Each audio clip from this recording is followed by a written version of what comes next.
Buenas tardes. Bienvenidos. Bueno, iniciamos la recta final de la jornada.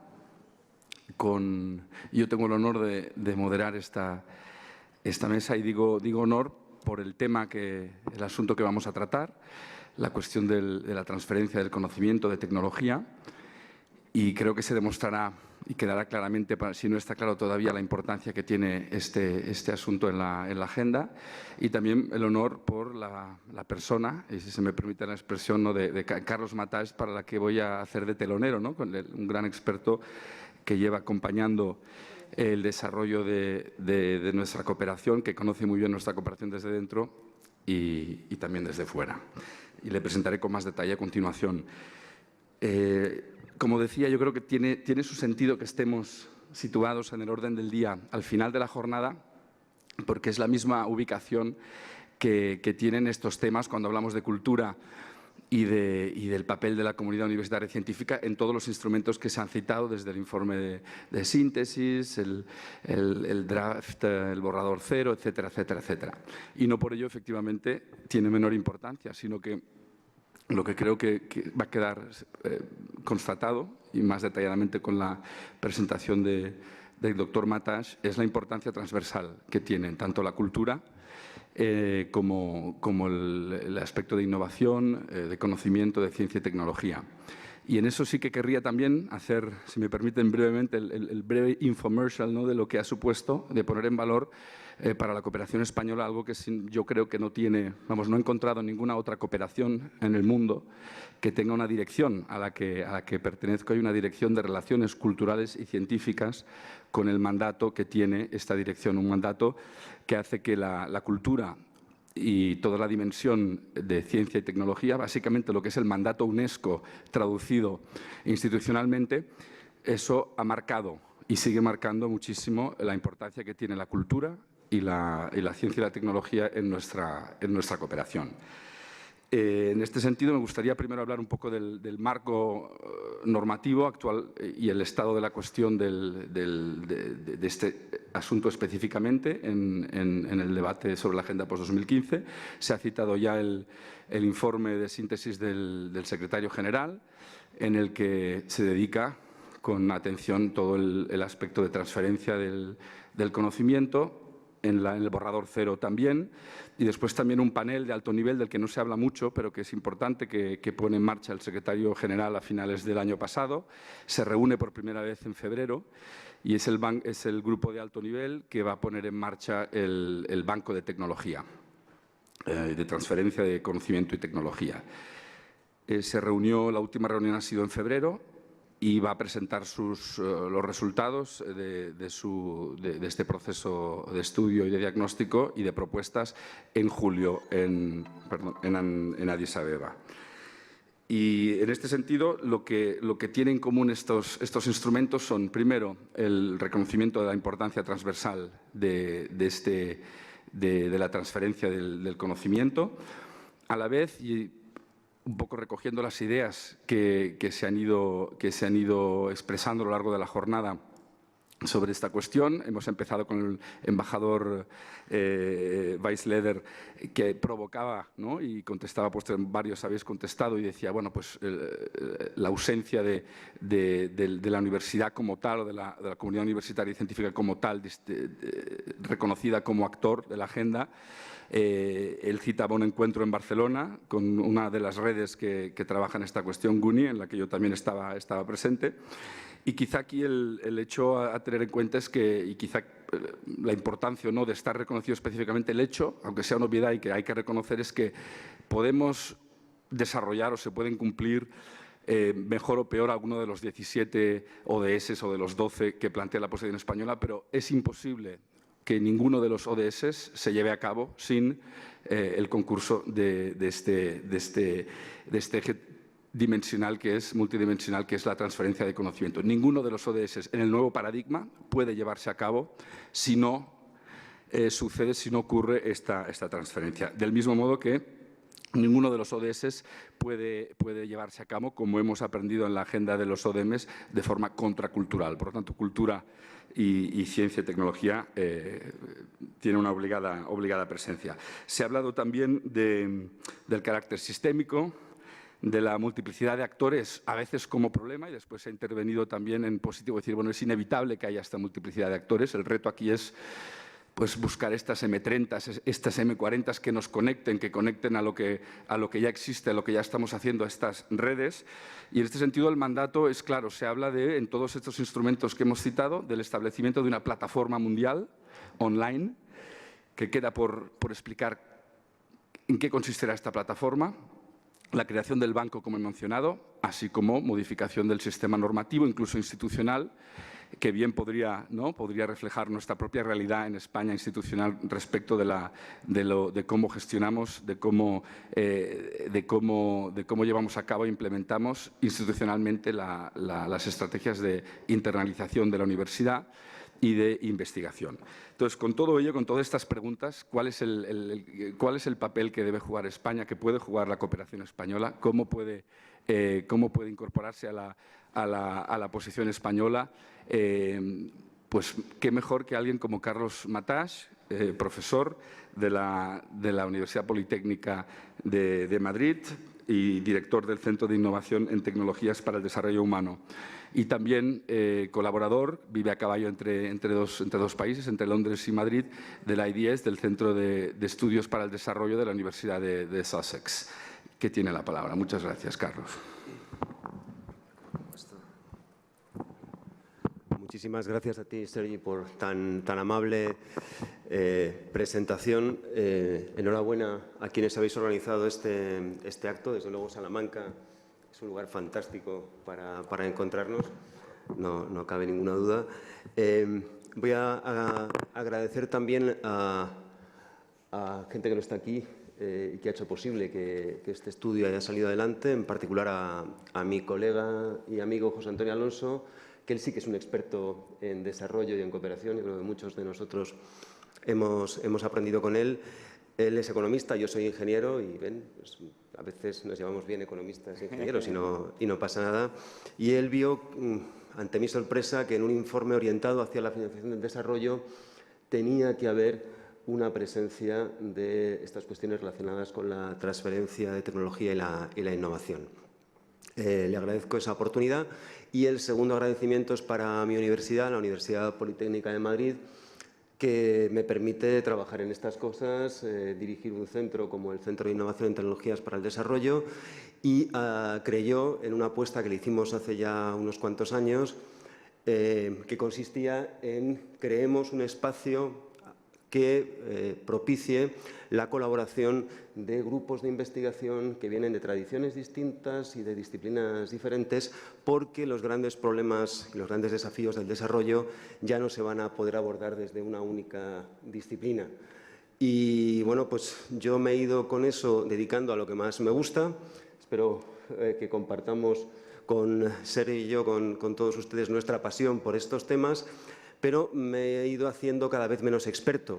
Y cuando me preguntan qué eres, pues yo me veo a mí mismo casi como un integrador de capacidades. A mí me gusta decir que en un mundo de redes, en un mundo complejo, las conexiones son fundamentales y de vez en cuando hay que propiciar conexiones improbables entre organizaciones y actores y también algunas conexiones cerebrales que necesitamos cambiar un poco para pensar, como decía Pilar antes, y yo creo que tiene toda la razón, en el post-2015 con una mentalidad diferente, cargada con las nuevas ideas y las nuevas posibilidades que se están abriendo ya hoy en una sociedad muy difícil, muy compleja, llena de contradicciones, pero también que nos plantea por delante un mundo fascinante. Estoy completamente convencido de que es así. Si me proyectan la presentación, tengo una presentación que voy a intentar acotar a los 20-25 minutos que me han dado, que sigue básicamente el capítulo 7 del informe, pero como yo sé que todo el mundo se ha leído el capítulo 7, voy a traer aquí algunos ejemplos y algunos datos que ilustren lo que se dice allí y ayuden a que podamos, aquí o en otros foros futuros, seguir debatiendo sobre esto. Entonces, si se puede proyectar la presentación, vamos a ella. Esta es una versión que yo no conozco. ¿Cómo se le da aquí? Galería. Esta, ¿no? ¿Esta? Ya está. No. No, lo ves tú. Ver. Perfecto. Bueno, entonces la estructura voy a dedicar a cada punto un pequeño espacio que acabará con una o dos consideraciones que espero que sirvan para ilustrar el trabajo difícil pero fundamental que tiene que hacer ahora nuestros representantes de la Administración, pero también, lo hablábamos antes en el café, porque quizás es un asunto que no tiene por qué agotarse ahí y sobre el que podemos seguir trabajando en un camino que ya ha comenzado. Primero, un breve contexto. ¿Por qué aparece la innovación aparentemente con tanta fuerza en la Agenda post-2015? Después, tres aspectos que son complementarios y que son fundamentales en el documento, en el síntesis, en el report de Ban Ki-moon, que me parece que resumen muy bien la nueva ecología de la tecnología y de la innovación, y unas consideraciones finales para el debate. Sobre el contexto, bueno, ya lo sabemos todo. Estamos en un planeta con unos recursos limitados, en el que no podemos seguir creciendo materialmente, por lo menos de manera indefinida, ¿no? La razón nos dice que es imposible en un planeta de crecientes restricciones, donde estamos agotando recursos importantes, donde no solamente se está produciendo cambio climático, sino que estamos de verdad traspasando otras fronteras planetarias, como recientemente nos enseñaba el Instituto de Resiliencia de Estocolmo, y hemos ido transitando desde una visión en la que se pensaba que se podía crecer sin límites, a ponerle algunos límites al crecimiento y ahora a darnos cuenta de que tenemos que crecer dentro de unos límites y seguramente hay que empezar a desmaterializar ese crecimiento. Crecientes restricciones, y esto es lo difícil, en un mundo de aspiraciones también crecientes, en el que la población sigue creciendo, está más conectada, es más urbana, ya sabemos que hay más población urbana que rural, y lo que es interesante es que unos y otros, me da igual que sea el ámbito de la academia, la sociedad civil o incluso, como aquí aparece en Visión 2050, un documento de una fundación formada por muchas multinacionales muy conocidas, dice que se acabó el business as usual. Yo me estoy encontrando en el sector empresarial a personas con altos niveles de responsabilidad que a veces van incluso más allá de lo que somos capaces de imaginar desde la academia o desde la administración, que a veces estamos temerosos para reconocer que realmente se ha acabado ya. Y si no aceptamos eso, vamos a ir en una deriva que va a ser tremendamente lesiva para las sociedades y también para los negocios. Y aquí está la oportunidad. Es un mundo cada vez más conectado e interdependiente. Este es el mapa de riesgos del World Economic Forum. Pero fíjense, los riesgos se propagan muy rápidamente en patrones que ya no son lineales, pero también los buenos ejemplos, las buenas iniciativas tienen una capacidad de propagación fantástica. Es decir, estamos ante un cambio urgente, pero en un mundo hiperconectado quizás tenemos algunas rutas que hasta ahora no conocíamos para generar transformaciones de cierto alcance. En cualquier caso, en el momento de transición en el que estamos, pues nos falta incluso un lenguaje para hablar de lo que nos está sucediendo, de lo que nos está pasando. Por lo tanto, yo diría que el principal reto de la innovación es, hoy, ser capaces de buscar soluciones que satisfagan esas crecientes demandas y aspiraciones en un mundo de crecientes restricciones y más preparado que nunca para actuar conjuntamente. Hemos venimos de una tradición en la que nuestros modelos económicos estaban basados en la suposición, no funcionaron mal para determinados fines, de que los seres humanos maximizábamos nuestra utilidad a corto plazo. Ya hay muchos científicos como Kahneman, premio Nobel de Economía, único psicólogo premio Nobel de Economía, que están desmontando eso y están planteando que somos mucho más capaces de lo que creemos para cooperar y para actuar conjuntamente.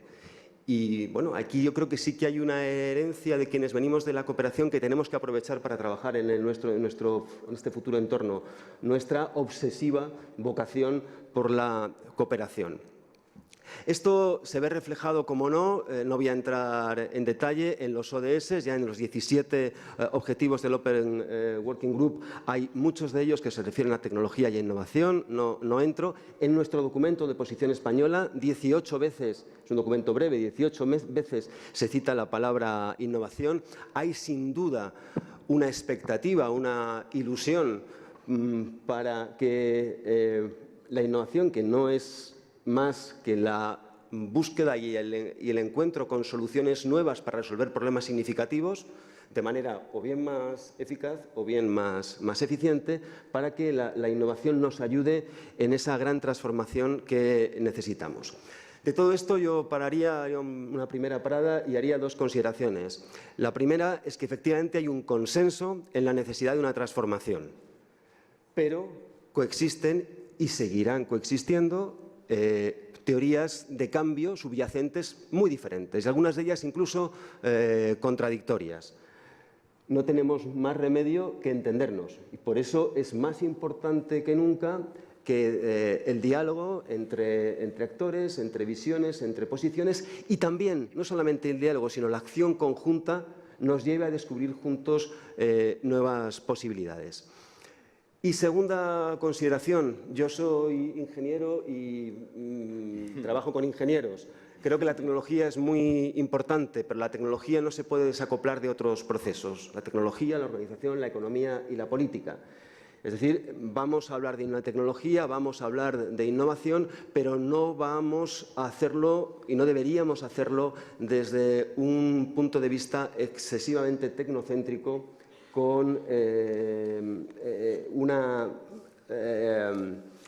falta de entendimiento de la complejidad de los entornos sociales, culturales y económicos en los que las tecnologías se desenvuelven. Ya en el Road to Dignity hay una presencia de cuestiones relacionadas con tecnología, ciencia e innovación muy importante, inédita en documentos como este. Y en el apartado 4.2, dedicado exclusivamente, se habla de tres aspectos que son los que han guiado el capítulo 7 y los que van a guiar lo que sigue de mi presentación. En primer lugar, una cuestión que nos preguntamos todos. ¿Seremos capaces de orientar todo ese caudal creativo, toda esa energía, todo ese talento que reside en la sociedad civil, en las empresas, en los grandes centros del conocimiento, a resolver eficazmente los principales problemas que tenemos? Yo creo que a muchos nos da la sensación de que sí, cuando somos capaces de resolver otras cosas tremendamente complicadas, pero habrá que poner los estímulos para que eso se produzca, para que realmente una gran parte de ese caudal que reside, ahora lo veremos, en distintos actores de la sociedad, se dedique a atacar los problemas más urgentes y significativos. Segundo, ¿cómo vamos a hacer que las tecnologías disponibles, las fórmulas disponibles que realmente resuelven problemas de sostenibilidad social y ambiental estén al alcance de todos y haya capacidades para absorberlo? Y tercero, y esto me va a ayudar a cerrar el ciclo y para hablar del cambio en cómo se está produciendo la innovación en una sociedad compleja, vamos a hablar no solamente de los grandes sistemas, de la innovación que hace Apple o hacen las grandes compañías, sino también los nuevos fenómenos de innovación social que están surgiendo en nuestras sociedades y que ahí quizás en España estamos un poquito dormidos y América Latina, países como Chile o como Colombia, están demostrando una vitalidad fantástica y quizás ahí sí que puede haber realmente oportunidades para una cooperación mucho más horizontal e incluso para un aprendizaje de esas experiencias que no son más que la respuesta de las sociedades a la falta de soluciones que se dan en las instituciones, digamos, convencionales o tradicionales. Sobre dirección de la innovación no me voy a detener mucho, pero sí diré que hay un debate muy concienzudo y muy importante en instituciones como el Departamento de Política de Ciencia e Innovación de la Universidad de Sussex, con quien ya ha dicho Sergi que he tenido la ocasión de trabajar, que editó un manifiesto hace no mucho tiempo en el que llamaba la atención sobre la capacidad que tenemos para gobernar los senderos, los pathways de la innovación. Las trayectorias de la innovación no son inexorables, sino dependen de decisiones que tomamos. Y además no son únicas, son múltiples. Y podemos y tenemos una cierta capacidad, mucha capacidad, diría yo, de gobernanza de esos fenómenos. Y muy recientemente, hace solo un mes, han publicado un libro que creo que es importante para quienes nos gustan estas cosas, que es The Politics of Green Transformation, en el que están ya aterrizando en propuestas mucho más concretas sobre cómo orientar la tecnología y la innovación hacia la sostenibilidad social y ambiental. Una de esas autoras es Mariana Mazzucato, y a mí me gusta mucho un ejemplo que pone cuando se pregunta realmente en esa innovación hacia el desarrollo, ¿quién tiene que participar? ¿Es una cuestión solo del sector privado, solo de las empresas y la academia al servicio de las empresas? ¿El sector público tiene que dedicarse solo a corregir las imperfecciones del mercado? Ella nos pone un ejemplo que es el teléfono que todos llevamos aquí, el iPhone, porque con su equipo ha estado trazando quién ha financiado las innovaciones que han hecho que Apple integrara todos esos elementos y generara un producto fabuloso. Bueno, pues se ha encontrado con que más del 90% de los costes del desarrollo de las tecnologías básicas vienen de fondos públicos, vienen de defensa y vienen de las ciencias básicas, porque ninguna empresa financia realmente grandes programas a largo plazo de mucho riesgo y de mucha incertidumbre en su retorno. Y viene a decir, como están diciendo ya otros muchos economistas especialistas en economía de la innovación, cuidado, como se retira el sector público de financiar la investigación básica, el próximo iPhone es posible que no se dé.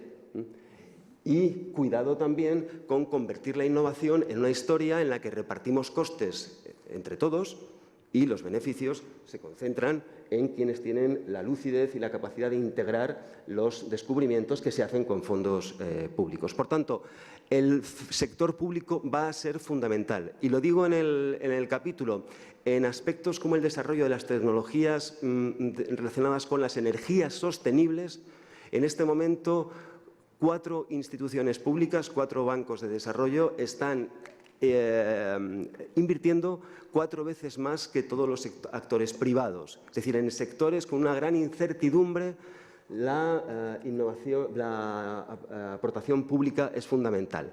Lo que pasa en la práctica, aquí venía un cuadro en el que explicaba esto, pero lo que pasa en la práctica, para no detenerme mucho, es que posiblemente, y esto forma parte del paisaje al que nos enfrentamos, es que habrá que diferenciar qué y cuándo. Aquí tienen un informe que acaba de editar la Universidad de Berkeley con financiación del Gobierno de Estados Unidos y participación de muchos tecnólogos que se han parado a pensar durante mucho tiempo cuáles son las innovaciones que necesitamos para transitar hacia la sostenibilidad, las innovaciones de producto, de servicio que necesitamos. Y se han encontrado, es un informe muy anglosajón, con 50.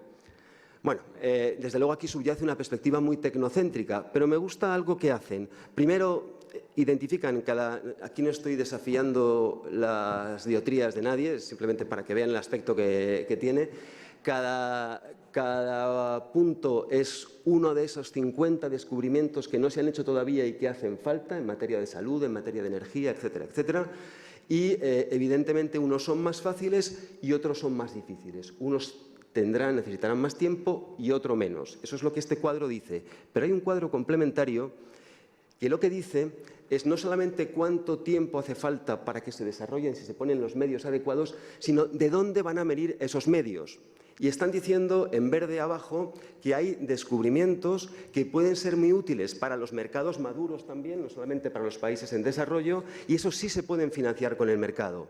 Es lo que está pasando, por ejemplo, con el desarrollo de aparatos eléctricos de bajo consumo que sirven para lugares que no tienen red convencional, pero que tienen tremenda utilidad, por ejemplo, en el negocio negocio del camping o de los yates o de otras cosas. Esos sí se pueden financiar básicamente con el mercado. Hay otros en rojo arriba que exigen una financiación pública decidida. Entonces, yo creo que el mensaje de esta parte sería básicamente este. Las direcciones de la innovación no son azarosas, sino son fruto de estar invirtiendo, de estar a largo plazo en un impulso de largo aliento, orientando y estimulando a los actores adecuados en una determinada dirección, básicamente investigadores, empresas, etcétera. Y segundo, lo que estaba planteando es que los Estados y las organizaciones públicas no solamente corrigen las imperfecciones del mercado, también asumen riesgos y marcan la dirección. Y aquí el juego de todos es fundamental. No solamente hablamos de los científicos, de la sociedad civil, de las empresas o de la academia, sino que estamos llamando a todos a encontrar cuál es su papel en todo esto. ¿Cómo voy de tiempo? Bien. Segundo, quería ponerles un ejemplo más. Un ejemplo que a mí me parece interesante, seguramente porque lo estoy viviendo en primera persona. Las empresas y las empresas tecnológicas, además, a la hora de empezar a entender qué pueden aportar en el desarrollo de tecnologías y de innovaciones que realmente son significativas para la sostenibilidad social y ambiental, están empezando a encontrar oportunidades nuevas para la innovación. Cuando hablamos de colaborar con las empresas, como se ha hablado ya aquí en las últimas intervenciones, yo siempre digo que es muy importante, por supuesto, asociarse con buenas empresas, pero también es muy importante identificar con quién se está asociando alguien, una institución, en términos de qué departamento de la empresa es el departamento de responsabilidad social o es el departamento de innovación, como es el caso que les pongo. Y cuando las empresas empiezan a descubrir que trabajar con el mundo del desarrollo, trabajar con instituciones comprometidas con la sostenibilidad en la búsqueda de soluciones nuevas es una manera de plantearse problemas pertinentes con condiciones extremas y muy difíciles que dan lugar a soluciones que son muy útiles para resolver ese problema, pero también para desarrollar otras capacidades nuevas, el diálogo con la empresa cambia radicalmente. En este momento, financiado por la Cooperación Española, una de las nuevas alianzas público-privadas con 3 empresas tecnológicas.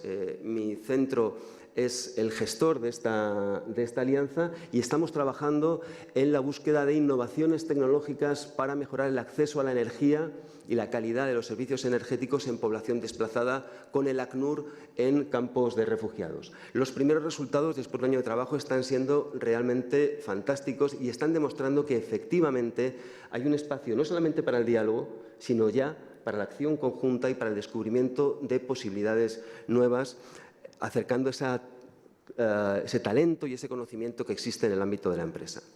Segundo punto que aparece en el informe de Ban Ki-moon y del cual se ha hablado ya mucho aquí, la transferencia de tecnología.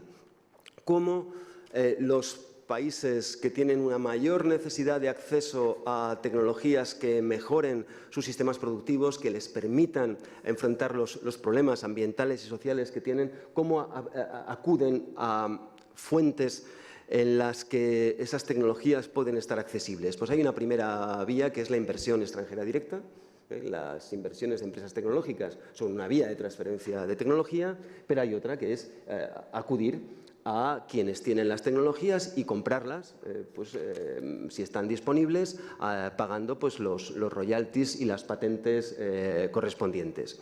El problema que tenemos es que hay países que ni tienen una gran inversión, ni reciben una gran inversión, ni tienen los recursos para pagar los royalties y las patentes. Y el coste de royalties y licencias en el mundo está aumentando de manera muy significativa y además el problema no acaba ahí.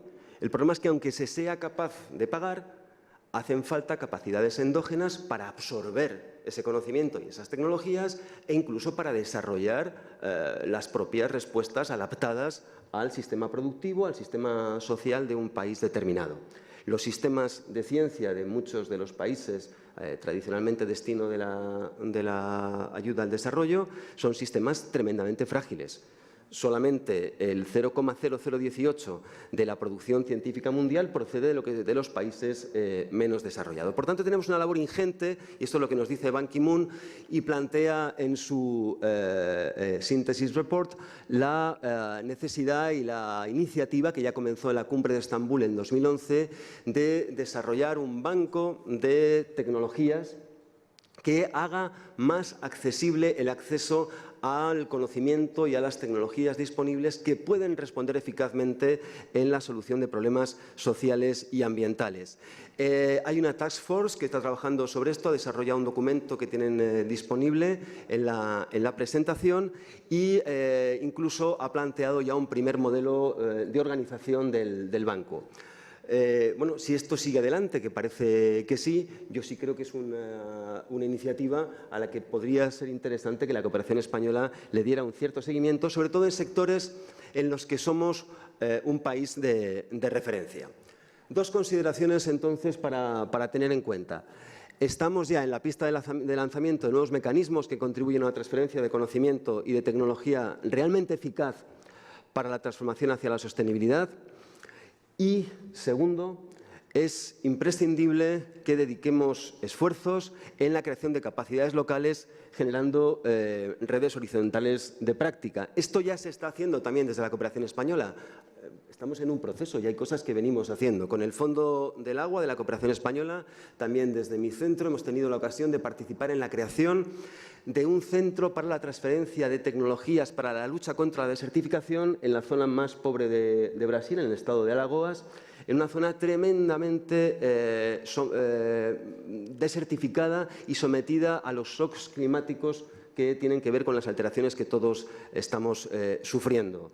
Realmente la generación de este centro en esa zona olvidada del país está siendo un vector fundamental para, primero, descubrir posibles tecnologías que se han probado en contextos similares. Como tuve ocasión de decirle al viceministro de Medio Ambiente de Brasil, España es ya un gran semiárido, lo ha sido siempre, y ha sabido luchar eficazmente contra la desertificación. Tenemos mucho que ofrecer en contextos como el semiárido brasileño. Y segundo, también descubrir tecnologías que las organizaciones locales, las ONGs en esas regiones están ya poniendo en práctica desde hace tiempo y orientar a su mejora y a su transferencia. Esto me lleva al siguiente punto, que es la innovación desde abajo, innovación social, innovación inclusiva. Hay toda una panoplia de calificativos que se refieren a la capacidad que tienen tradicionalmente las sociedades de responder a problemas desde abajo, con el ingenio y la capacidad colaborativa de las comunidades y de las sociedades. Esto siempre ha sucedido. Lo que pasa es que hoy, en el mundo de las redes, en el mundo del acceso al conocimiento, en un mundo más conectado, está tomando una importancia enorme. Y en un mundo, además, en el que todos nos damos cuenta que las instituciones y las lógicas de diseño convencionales no están resolviendo eficazmente muchos de los problemas que tenemos. Y nos encontramos pues, con espacios de creación colectiva, tanto en el primero como el segundo, como el tercer mundo. Yo creo que a casi ninguno nos gusta hablar de esa diferencia, ¿no?, tan marcada norte-sur. En muchos espacios urbanos están desarrollándose experiencias colectivas interesantes, como que, por ejemplo, están atrayendo al espacio urbano elementos del mundo rural. Estamos viendo Fab Labs, laboratorios de fabricación digital en los que los vecinos, esto está sucediendo en Madrid, pero está sucediendo también en Nairobi, está habiendo una conciencia nueva de que somos capaces no solamente de acceder a la información, sino acceder a los medios suficientes para transformar la materia, para transformar incluso nuestros sistemas productivos. Estamos viendo ejemplos fantásticos de economía colaborativa, que están haciéndonos ver cómo podemos utilizar los activos que ya tenemos de otro modo, desmaterializando la economía. Este es otro ejemplo muy reciente y lo traigo aquí porque ayer se inauguró el llamado Tuber Spot, que es un juego para luchar contra la malaria. Es un juego para diagnosticar malaria de manera muy rápida y muy eficaz y muy barata. y que consiste básicamente en tomar muestras de sangre con un teléfono móvil que tiene acoplada una lente que funciona como un microscopio y eso permite enviar imágenes a un gran servidor. Hay un sistema automático que convierte esas imágenes en parte de un juego porque el diagnóstico de malaria está basado en análisis de micromovimientos. Malaria, tuberculosis, cáncer de cuello de útero, etcétera. Y ya investigadores nuestros han demostrado con muchos estudiantes en muchas universidades en todo el mundo, 30.000 en concreto, que 10 jugadores mínimamente entrenados tienen una capacidad de acierto igual o mayor que la del mejor experto. Ahora, con otras instituciones mundiales, estamos desarrollando un proyecto para aplicar esto a gran escala en los sistemas de salud de 2 países de África. Y esto forma parte de una inteligencia nueva en la que los investigadores, la academia, grandes empresas y centros de desarrollo tecnológico y las comunidades pueden empezar a trabajar juntos en la resolución de problemas con lógicas menos de arriba abajo, menos centralizadas, como ha sido habitual en el desarrollo de los sistemas tecnológicos, y lógicas mucho más inclusivas y más distribuidas. Todo esto está haciendo cambiar en muchos aspectos y en muchas aplicaciones la lógica del diseño industrial, que era una lógica centralizada en la que prevalecía una visión de eficacia y de control determinada y donde la gobernanza de los sistemas tecnológicos y los sistemas de innovación estaba tremendamente concentrada. Ahora se está abriendo la posibilidad en muchos ámbitos, no en todos, de desplegar nuevas lógicas, nuevas trayectorias de innovación que realmente respondan a las necesidades de la gente.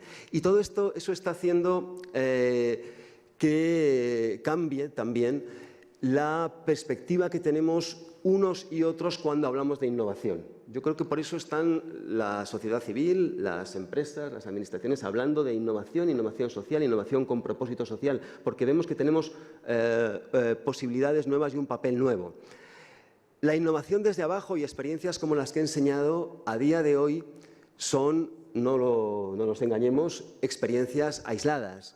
Son pequeños nichos en los que se están probando posibilidades nuevas, pero desde luego no están cambiando las grandes trayectorias de la innovación. Lo que sucede es que seguramente es ahí, en esos nichos, donde se están probando soluciones que pueden ser muy interesantes para el futuro. De hecho, vemos, por ejemplo, en Silicon Valley como muchas empresas están mirando ya fenómenos de este tipo, de innovación distribuida y de innovación social. Y lo que es más interesante, y a la sociedad civil yo creo que esto le debería llamar la atención especialmente, son espacios, esos nichos de innovación social, donde se están generando significados y sentidos nuevos. Es lo que autores como Ezio Mancini o Adrian Smith están llamando la atención sobre la capacidad que tienen esas experiencias colectivas de innovación, esas experiencias disruptivas de innovación al alcance de la gente, para empoderar a la gente y hacerles ver que pueden ser realmente actores de procesos de transformación a gran escala, y podemos entonces empezar a cambiar el modelo, podemos empezar entonces realmente a embarcarnos en una verdadera transformación, que es lo que está señalado en el informe de Ban Ki-moon, del que venía hablando al principio, y es lo que yo creo que unos y otros sabemos que nos hace falta.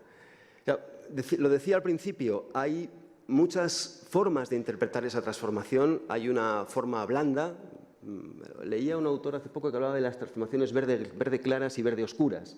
Pues quizá esta es una transformación verde clara que se parece más a una transición débil, sin desafiar los grandes sistemas de producción y consumo, sin desafiar cómo está establecido ahora mismo la centralización de la gobernanza de la tecnología y de la innovación, pero posiblemente en un proceso más a largo plazo. Aquí tienen un esquema que, bueno, quizás no es para entrar en profundidad, pero en la zona de abajo estarían las innovaciones sociales, los nichos en los que se están probando posibilidades nuevas. En la zona intermedia están los mainstream de la innovación, los modelos dominantes de la innovación, y arriba está lo que llaman los británicos el mindset, cómo estamos siendo condicionados por nuestro sistema de culturas, de creencias, de valores, etcétera, ahora a la hora de concebir las posibilidades nuevas, esas posibilidades nuevas que de un modo u otro necesitamos para la gran transformación o para la gran transición. Lo que está empezando a plantearse es la posibilidad de una conexión entre unos y otros planos que nos vaya poco a poco guiando hacia una verdadera transformación de los sistemas productivos, de los sistemas de consumo y también de nuestros sistemas de convivencia. Esto, si quieren, sería algo así como el sueño o la meta a medio y largo plazo. Bueno, hay muchísimas más cosas, como puedo imaginar, que contar sobre estas cuestiones. Yo creo que realmente estamos comenzando a vislumbrar la posibilidad de que, como decía al principio, la innovación, con una conceptualización amplia de la innovación no solo como eso que tienen los departamentos de I+D de las grandes empresas o los grandes centros de investigación, sino la innovación como una capacidad que tenemos en nuestra sociedad para responder mejor a los grandes retos, realmente nos conduzca a modelos de vida y de convivencia que sean compatibles con las tremendas restricciones y los grandes riesgos a los que se enfrenta en este momento nuestra civilización. Así que lo dejo aquí, creo que de tiempo ha estado más o menos el tiempo.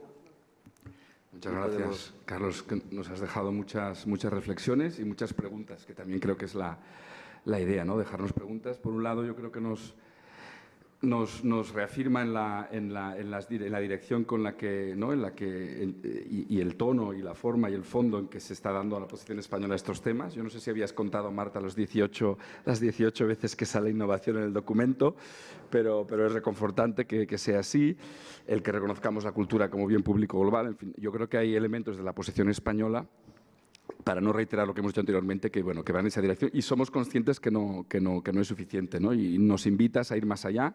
Quería recordar que la cooperación, la agencia tiene una convocatoria específica de innovación y desarrollo que se inició el año pasado.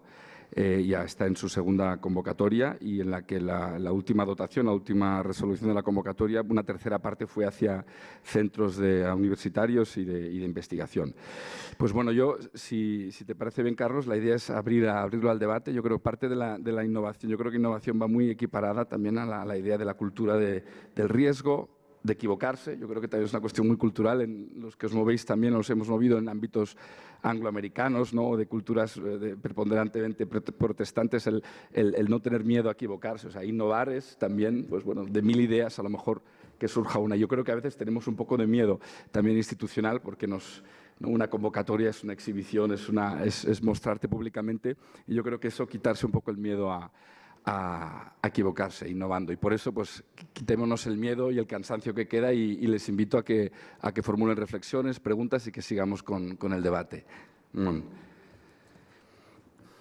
Carlos, muchas gracias. Quería hacerte una pregunta, porque he oído hablar mucho del Banco de Transferencia, pero quería saber qué horizonte temporal se maneja, qué marco para su aprobación, si va a ser un informe que luego apruebe la Asamblea General, un poco sobre eso.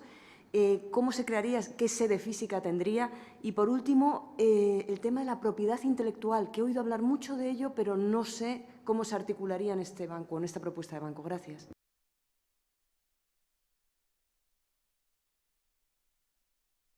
Gracias. Yo, en realidad, no pensaba intervenir.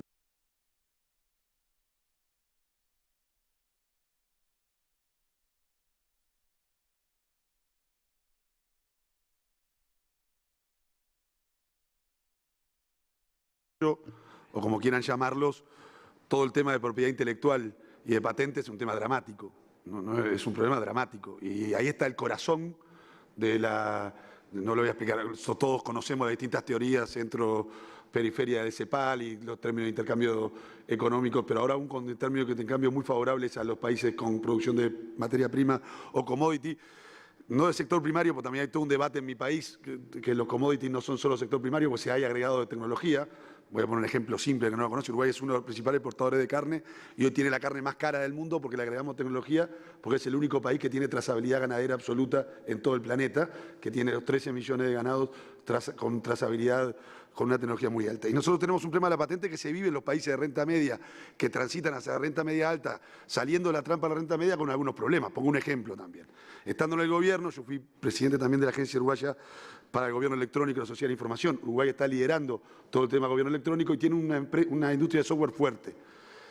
Mientras Uruguay es el segundo en términos absolutos y el primero en términos, obviamente, per cápita, por los 3,5 millones de habitantes en América Latina. ¿Cuál es la presión de nuestra industria emergente, como es punta en América Latina?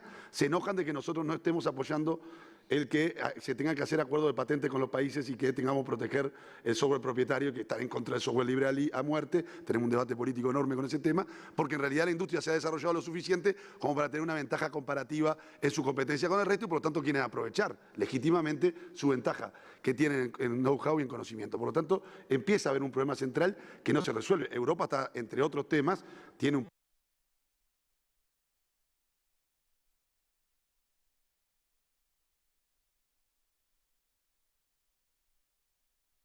problema de cómo se entiende el tema de las patentes y de la propiedad.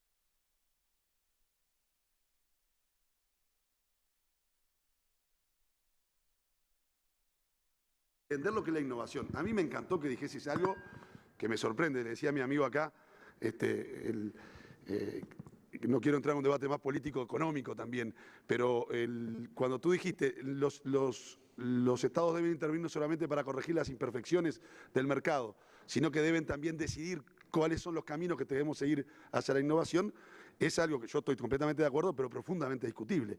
E incluso en el gobierno nuestro, siendo un gobierno de izquierda, tenemos un equipo económico que hablar de pick the winner les pone los pelos de punta. Algunos, casi todos estudiaron en Estados Unidos, yo también, Columbia, pero si fuiste a Berkeley, incluso muy liberal, como nuestro ministro de Economía, que era doctorado en Berkeley, hablar de pick the winner en política de desarrollo, ni hablar en política industrial y ni que hablar en el tema de innovación, porque la lógica es generemos el marco adecuado de estímulos, tenemos un problema, como tú dijiste, muy bien, todos los latinos, a diferencia de los anglosajones, el concepto de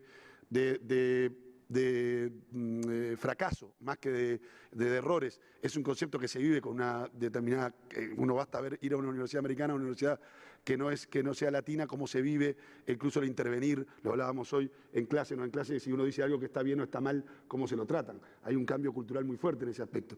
Y cuento una última anécdota para terminar y no aburrirlo. Siendo en el gobierno tuvimos Silicon Valley. En Uruguay fuimos varias veces con el ministerio, fuimos a hablar con Google para transformar Montevideo en que ofrecerles ser una Google City. Lo primero que aprendimos, que no se puede repetir Silicon Valley. Es mentira, eso es algo que generó un invento determinado. Lo primero que vi ahí, dije, muchachos, no es un problema de plata, no es un problema de tener una universidad cerquita, Silicon Valley es una cosa diferente. ¿Por qué? Estábamos con el dueño o el presidente CEO, que no es el dueño de Cisco, y estaba la gente de Apple. Y comentaban que el que había generado, Cisco generó una política de desarrollo que fue muy especial. Tenían 10 grandes proyectos y si los 10 grandes proyectos, cada año, cuando hacían la reunión con su equipo de dirección, los 10 estaban bien, es que había algún error en la empresa. Sí, por supuesto que si los 10 estaban mal también había varios problemas. Pero si no había por lo menos 3 o 4 proyectos que habían fracasado, había un peligro de que no estuvieran pensando de alguna manera muy innovadora o algo muy loco. Porque si todos los proyectos estaban yendo bien, entonces había problemas de estar perdiendo la sal, de ir generando cosas que fueran disruptivas o que rompieran ese esquema. Eso no lo vamos a lograr un día para el otro culturalmente. Pero el problema del desarrollo, la ayuda que ustedes plantean, no pasa, y esto termino con esto, no pasa por el debate solamente de generar las condiciones para que aprendan a generar innovación. Si no resolvemos un problema que es el corazón político, económico de la discusión, y ahí España, no digo que lo definan acá la posición en la Organización Mundial de Comercio y en todos los ámbitos que ha habido bilaterales y en la negociación Mercosur-Unión Europea, es muy lindo el discurso, pero luego todo, legítimamente, el tema patentes y propiedad intelectual es un tema que nadie cede porque es parte de la protección de su propia industria y de su propia innovación.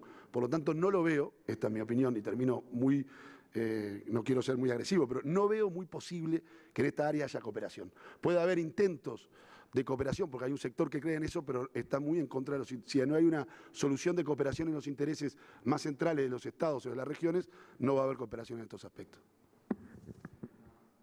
¿Alguna pregunta más?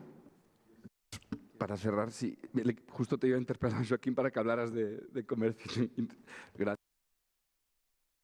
¿Alguien más? Sí, perdón, director, muy bien. ¿Alguien más? ¿Alguna intervención más? Muy bien, Joaquín y Alberto Vilella. Bueno, y a los micrófonos nos dicen que dejemos de hablar, que ya están cansados de retransmitirnos.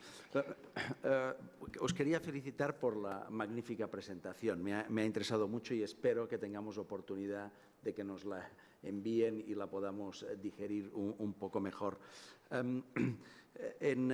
Planteáis una agenda tremendamente desafiante.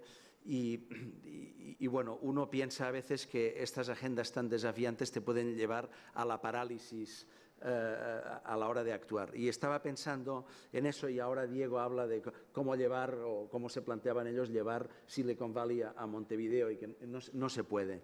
Y en realidad, en esta discusión, en el contexto de la conferencia del financiamiento del desarrollo y luego de los ODS más adelante, es cómo hacemos AOD con mayor valor agregado. Y uno de ellos, me parece, en esta agenda de transferencia de tecnología y conocimiento, es cómo la AOD ayuda a crear entornos habilitantes para que esto suceda. Es decir, Diego, no puedes llevar el Silicon Valley a Montevideo, pero sí lo que puede hacer Uruguay es crear unos entornos habilitantes, no para tener un Silicon Valley igual, no, sino para que precisamente este bottom-up que tú estás reclamando, Carlos, en tu presentación, esta innovación desde de abajo arriba, pueda florecer. Pero no solo eso, es decir, esta generación de conocimiento, llamémosle endógena, si se me permite, debe ser compensada en este entorno habilitante, o complementada, no compensada, perdón, por una atracción de la inversión directa extranjera que acarrea conocimiento y, obviamente, el comercio. Es decir, el comercio es uno de los elementos difusores más importantes del conocimiento. Habéis puesto una transparencia con el iPhone, pero ¿cuántas marcas, gracias al comercio, hay de teléfonos inteligentes, bueno, teléfonos, smartphones, ¿no? Es decir, y por tanto me parece que es un tema muy importante, y ahí será clave, es decir, estos entornos habilitantes, por un lado, promueven el comercio de abajo, el conocimiento de abajo arriba, también promueven la llegada de inversión directa extranjera, y se requiere la reducción de costos del comercio para que entre conocimiento a través del comercio, pero también se pueda reexportar conocimiento a partir de la participación en cadenas de valor regionales y globales. Con costos del comercio altos, las empresas de países en vías de desarrollo, o la mayoría de empresas en países en vías de desarrollo, no pueden ser competitivas. Y la última, Alberto. Sí, muchas gracias. Muy rápido. A mí me parece muy bien, grandes aportaciones. Yo pediría una más, o aportaría otra. ¿Por qué no miramos, buscamos, identificamos lo que en África, sin ir más lejos, están haciendo en innovación? La creatividad que en estos momentos tiene lugar en África es apabullante. No necesitan tanto, me atrevería a decir yo, transferencia de tecnología y conocimiento nuestro, sino apoyo para que puedan hacer patentes de sus propias invenciones. La creación de apps. Hay más de una docena de apps aplicadas a seguridad alimentaria y a salud en África subsahariana, creada por africanos. La juventud tiene un dinamismo impresionante. Y solo por poner un ejemplo de que la mentalidad eurocéntrica de progreso, evolución, etapas, fases, es objeto de risa en África. En África, gran parte del continente no ha tenido y nunca tendrá telefonía por hilos. Y ya tiene, en 3 años tendrá todo el continente cobertura por telefonía digital, de móviles. Y el desarrollo tecnológico más importante que existe en todo el mundo en banca por telefonía móvil está sucediendo en África. Entonces, vamos a ver, no necesitan tanto transferencia de tecnología y de conocimientos, sino partenariados, asociación y protección de sus invenciones. ¿Prefieres tú algo? Pues tenemos 2 minutos nada más. Voy de atrás hacia adelante. Yo creo que la noción de entornos habilitadores como uno de las vías para hacer que nuestra cooperación sea una cooperación más adaptada a lo que se está pidiendo en los países, sobre todo países de renta media, es fundamental. Digo a Gonzalo, cada vez que hablas de estas cosas, nos cuentas que en tu diálogo político con tus interlocutores en América Latina te están pidiendo estas cosas.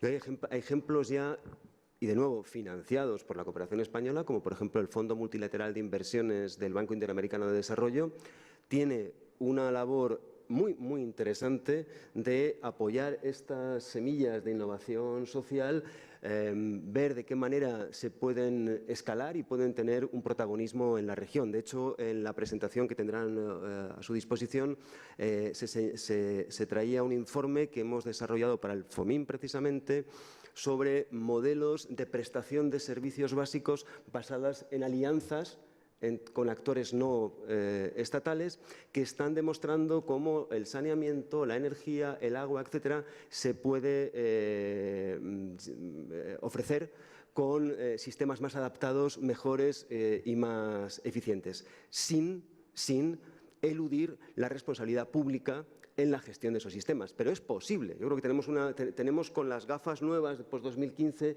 que cambiar las coordenadas de algunos debates. Cuando hablamos de alianzas público-privadas con las gafas de lo anterior, estamos hablando enseguida de dinero y de regulación.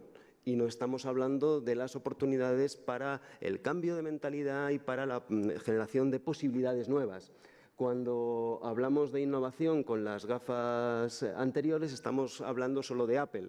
Con las gafas nuevas, la ecología de la innovación, lo ha dicho muy bien el director de África, ha cambiado.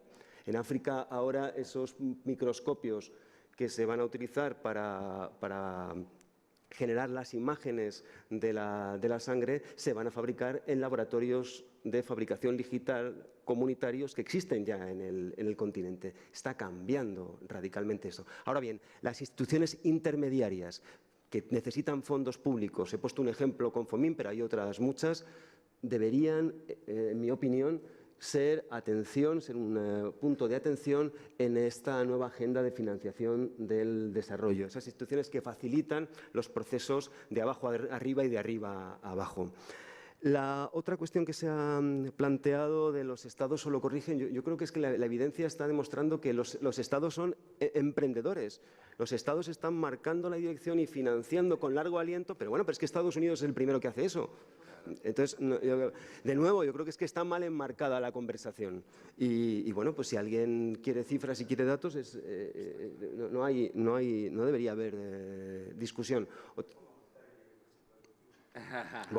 Bueno, en cuanto a las patentes, yo no soy un experto en patentes, yo sí sé, por los documentos a los que he tenido acceso, que hay un debate muy encendido ahora en la OMC sobre si las patentes de tecnologías que realmente se necesitan para la sostenibilidad, y que nadie me malentienda, cuando hablo de sostenibilidad ya estoy en el concepto nuevo de sostenibilidad integrada social y ambiental, y ahí incluyo, por ejemplo, la salud.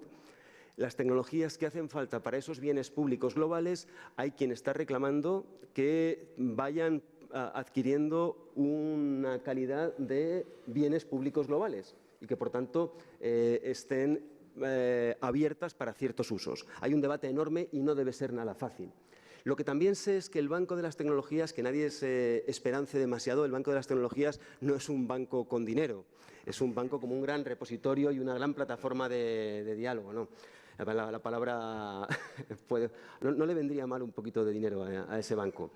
Ese banco sí puede ser un lugar en el que se estimule que determinadas empresas y centros tecnológicos ofrezcan en abierto sus descubrimientos y sus innovaciones, y con ello hay otro tipo de incentivos y de recompensas. Yo he dicho que no iba a contar el documento porque es un documento un tanto académico, y ahí en el documento se citan los incentivos que harían falta para, por ejemplo, estimular el que se abriera más el conocimiento. Por otro lado, no olvidemos que el conocimiento se está abriendo sí o sí. que el acceso al conocimiento es mucho más fácil hoy y que es muy, muy difícil, salvo en sectores muy determinados y en condiciones muy, muy especiales, mantener cerrado el conocimiento. En cualquier caso, yo creo que lo que sí es cierto es que es una agenda muy amplia, pero podemos simplificar la agenda si empezamos a preguntarnos cuáles son las experiencias, los sectores y las capacidades que nuestro país realmente tiene y puede ofrecer a sus países socios. Yo he puesto el ejemplo de la lucha contra la desertificación, pero es que hay otros ejemplos. La agroindustria española te puede decir muchas cosas de cómo se trabaja con las mejores tecnologías y en contextos respetuosos con el medio ambiente. La piscicultura es otro ámbito en el que España, por supuesto, las energías renovables. Yo creo que hay unas oportunidades interesantes. Ahora bien, terminaré diciendo una cosa y que he estado discutiendo con mi ya amigo Sergi. Es distinto crear un banco o un repositorio en el que unos y otros suben información, y hay mucha información interesante disponible, que tener instituciones y personas que además hagan esa labor de conexión, de mediación, de habilitamiento, como se quiera decir en castellano, que realmente a medio y largo plazo creen las condiciones para que de ahí salga algo que realmente tenga sentido práctico y esté transformando la realidad. Y yo creo que es ahí donde agencias internacionales de desarrollo pueden, y esto lo hemos discutido en el Consejo de Cooperación muchas veces, cambiar su óptica y dejar de ser un gestor de fondos y convertirse realmente en una institución mediadora con una capacidad estratégica importante y con un mandato de poder hacer esto en un entorno adecuado, tranquilo, en el que se puede equivocar y se va a equivocar la gente y hay que corregir el error a tiempo, pero no hay más remedio que aceptar que se va a equivocar, y con un aliento de medio y largo plazo. Yo creo que ahí las agencias internacionales de desarrollo tienen una labor y la están empezando a desarrollar. Muchas gracias. Muchas gracias, Carlos. Gracias a todos. Bueno, está claro que no es un punto final, es un punto y seguido, que seguiremos en contacto. Yo creo que nos van a remitir las presentaciones que han tenido lugar aquí. Y seguimos. Y ahora le doy la palabra a nuestro vicepresidente de la agencia y secretario general de Cooperación Internacional para el Desarrollo, Gonzalo Robles. Gracias.